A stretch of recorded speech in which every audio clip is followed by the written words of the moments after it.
Hello everyone, I'm George from Ireland and I am at Athens.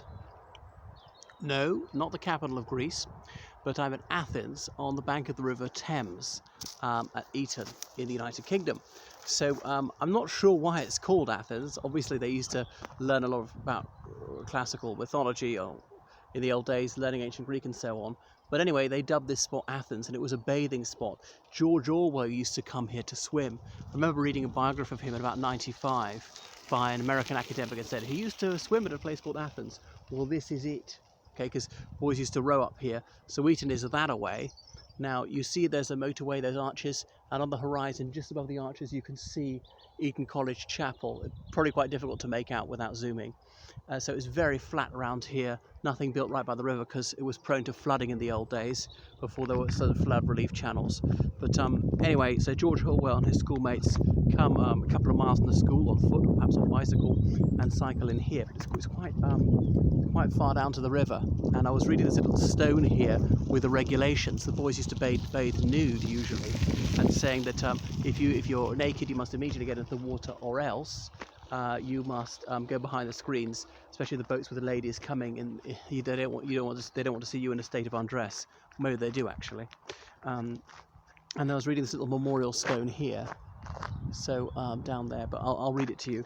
It says, this bathing place of Athens was presented to Eton College by Hyatt C. Baker in memory of his son, John Lionel Baker, a brilliant swimmer who spent here many of the happiest hours of his boyhood and was killed in a flying accident in August 1917 while still a member of the school. So the First World War was on. I wonder if this is preparing for the Royal Flying Corps, as in part of the army. The Royal Air Force as such didn't exist back then. So that's they would dip in, but you know, it's quite a way down. You think, was there some ladder they got down in, because they're stones just below the water surface you can possibly see. That is Windsor Racecourse on the far bank of the river, as in for horse races. I've never ever been into it. So we're near Dorney. Well, this is the village of Eton Wick we're looking at. Beyond it is Dorney, and beyond this is the rowing lake, which was being built in the mid-90s when I was here. It was an Olympic venue for rowing and canoeing. So that is just a little something about what's his name, about George Orwell, who came here in 1916, left in 1921. He actually went to Wellington College for a term, then won an Eton scholarship, so he was able to come in the middle of a school year. They wouldn't do that anymore, but in the old days, not everybody began in September, the Michaelmas term.